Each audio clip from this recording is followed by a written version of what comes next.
Okay. Again, before we even talk about your exit of Kijiji, I mean, dude, we've not even entered the other 3 albums, but still. But those ones are easy. The juicy stuff was Cafe Mia Moja. Yeah. In fact, I have footage for Cafe Mia Moja. You have footage? Because I was digital then. I don't have no footage for Cafe Mia Moja. Many people gonna let you down, but if you ask the Lord, He will help you. He said He is the strong tower, you can lean on me. So if they said that you could not make it, no, you just look Him in the face and say,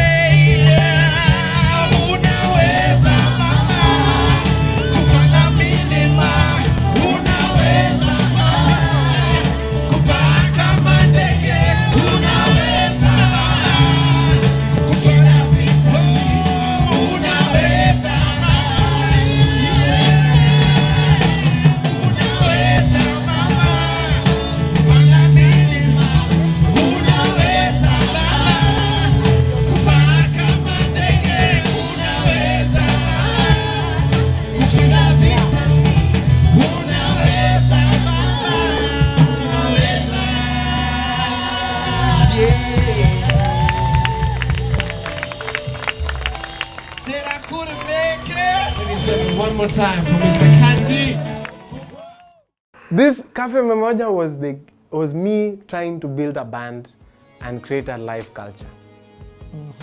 And at the time, nobody was playing consistently live. If they were, show me. There was Club Sound, Saturday 10 p.m.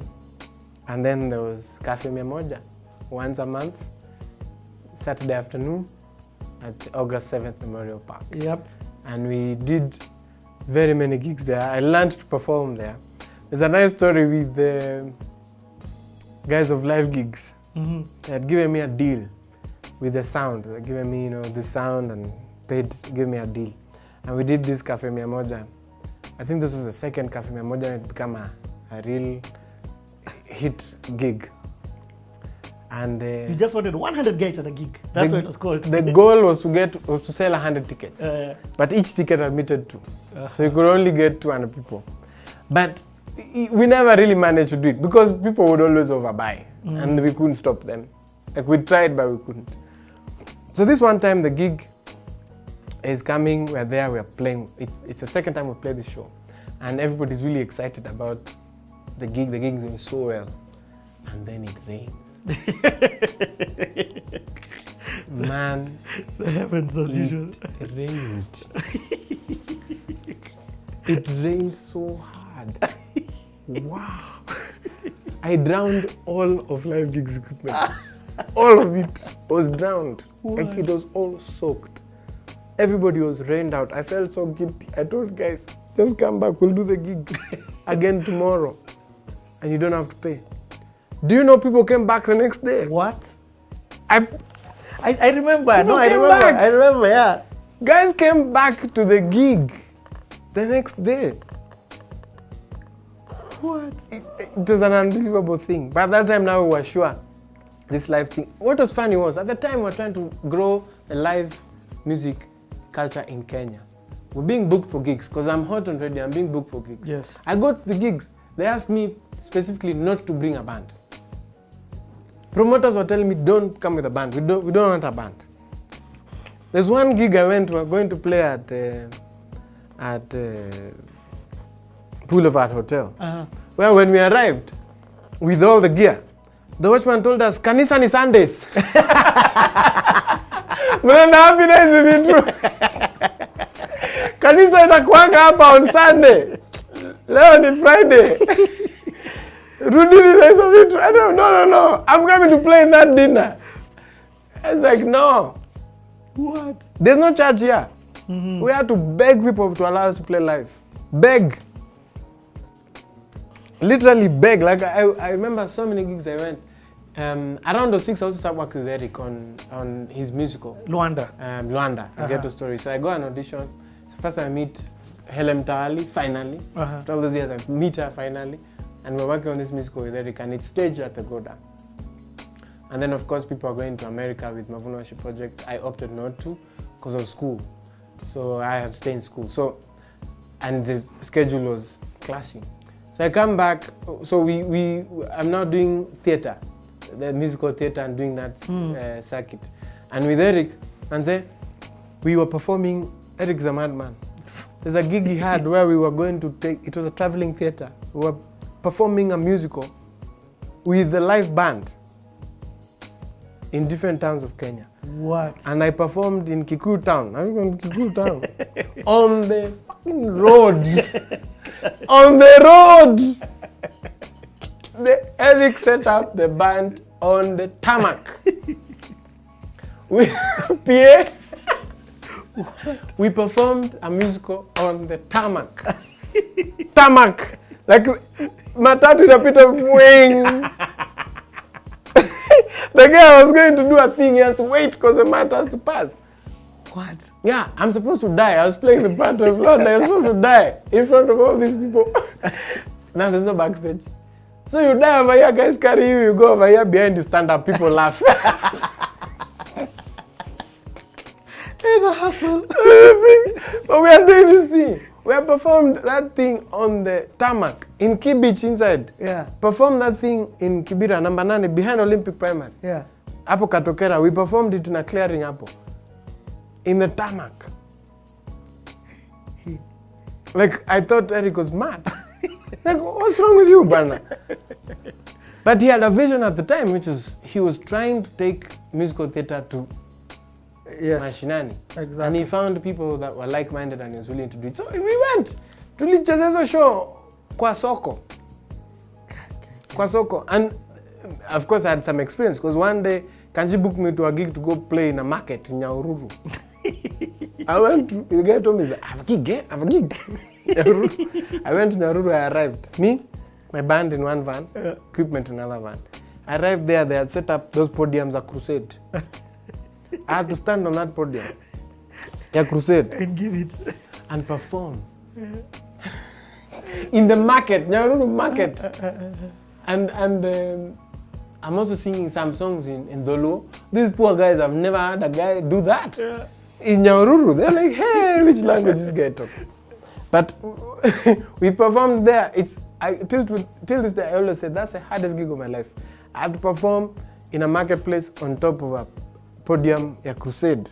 And I had to perform from 9 a.m. until 5:30 p.m. No way. Yeah, that was the gig. What? I was on stage at 9 in the morning. What? And I got off stage at 5 o'clock. What? They were testing this pilot. It was a pilot for the testing of, there's an oral HIV testing kit. So different guys. Piloting at the time. So the game was get a band, make noise, then when guys come, convince guys to come test this thing out. Wow. I did that thing back then in the market. I say everything I know about performance today, I know because of my gig in Nyahururu. Where I came back to Nairobi. First we arrived at 4, the client told us to set up. We set up and played until 8 o'clock. Have you ever tried setting down at 8 o'clock in the dark? You think you can find the cables? We couldn't find shit. We were so confused at night. Then hakuna street light, ni giza totoro. Then the next morning we had to set up at 8. Then now we had to play. Then we finished the gig at 6 p.m. after set down. And we had to leave. We got back to Nairobi at 3 a.m. I went to take equipment back at live gigs, the door was locked. What? Tom is asleep. What are you doing? Nobody's asleep. Bring in gear this time. The guy of the car is saying my car has to go without one piece of equipment. Siendi home na hata chuma moja. The guy of the equipment room is saying he's coming at 9 in the morning. Because eventually I woke somebody up. The guy told me I'll come at 9 in the morning. Yeah. I was at live gigs. Chilling. At night. And I wasn't inside the compound. I was there outside, begging the Wachi to just open for us. We just park inside the compound, we sleep. We slept. That's insane. We slept. We slept over there at the gate. The gate didn't open? He didn't. A guy said, I don't know you. I'm opening nothing. I'm not opening this thing. Kaeni hapo mpaka asubuhi nitaona mchana. The equipment guy for live weeks came at 9. So now you started putting stuff We in. started loading things in. Okay, dude, let me ask you now. I even want to your first music video. Yeah. Let's speak about Sana. That's the first one. Yeah. With Prince. Again, that's what made me go. I'm not sure if you're the one who made me go, I'm the one who made you go. Because I shot In the Name of Jesus with Prince. But I shot first. Oh, you're the one who made me go, yes. So, actually, yes, you are. So that's a Cafe Moja connection. Because Cafe Moja, when the gig became famous, 2 people helped me set it up. Becky Mwikia, who we know and love, super producer, and a lady called Lucy Miruka. And I knew Lucy briefly from Chapel. So Lucy used to work at Good News. Good News International. So when she came to the gig, Good News International, she came to the gig, she was like, hey, this thing can work, and I know this song. Have you ever shot a video? Because at the time, Good News International was looking to do a project where they would do a new kind of Bible study collection. And they wanted to do it with, they were very far ahead, they were very digital. They're like, let's do videos, Exactly. That's what they are thinking. So one of the first videos they chose to do was Sana Sana. There are many, it's not just Sana Sana, there's a couple of videos. Fat Mode, I think, had a track on that, had a video in that anthology. Oh, Cubanotics. Definitely Cubanotics were in that first one. I think 501 as well. 501, I was about to say 501. They were Mtu wa also Mateka. there. Yes, kina Mtu wa Mateka. So they were going to be in that thing as well. Ni Christ Ballers Anthem. Nimeokolewa, nimesamehewa, nimesafishwa. Ninapenda Bwana. Unanisikiza, unanielewa, unanipata. Mimi ni Christ Ballers. Tabasamu, siku njema imekuja imekam. Piga makofi sifu Mungu sema kila siku tumsifu sema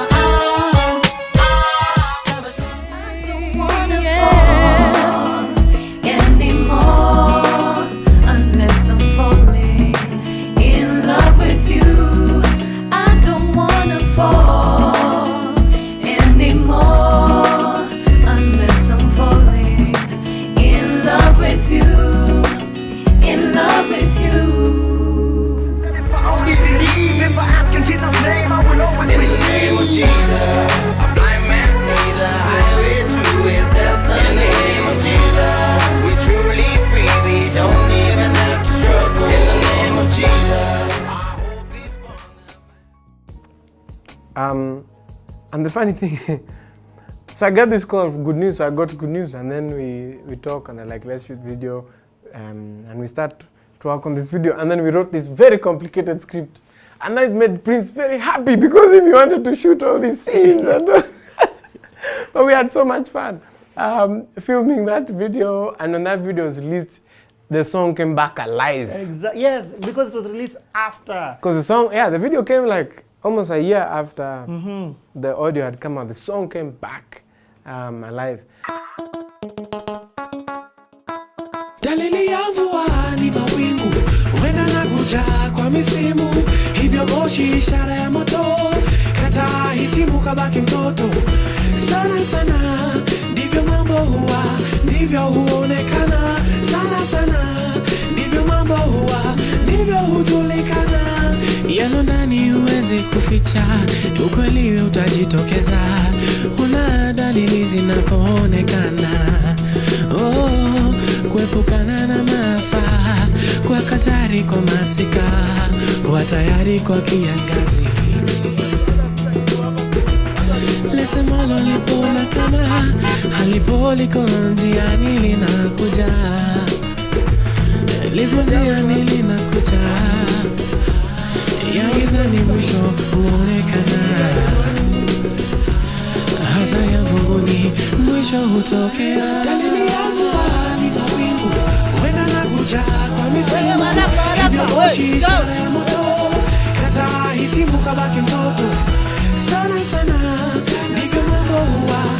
ndivyo huonekana sana sana, ndivyo mambo huwa, ndivyo hujulikana. The funny thing, we never got that video on TV. What? We never consistently got it on TV. We begged people to play us on TV and they didn't play. You and your Afrofusion. They used to say, "What's this? What are you? Who are you?" They used to beg. We used to beg. I remember going to Nation to beg. Please play my video. Nothing. Nothing. Yeah, that's true. I saw it very rarely on rotation. The song was huge, but we never got on TV or radio. On TV. On the never television. got. We got on radio. No, the video never got on TV. Yeah, we got on radio by force, by fire, by force, by fire. But we couldn't do it for TV. Okay, let me ask. Let's. Hey, that first album is that story to get that journey. That's a journey now. What? But now I want to understand the exit and into now your next stage, because this is now where this is like it's like, okay, how did you get to this? Next thing I do now, seeing you with Sana. Yes. I'm very confused. Well, first of all, I didn't. So a couple of things were happening around that time. One is Kajo was also leading worship at Mavuno, and there was a church plant called Mavuno downtown. Oh yes. And they wanted me to be a worship leader as well, and I honestly didn't want to.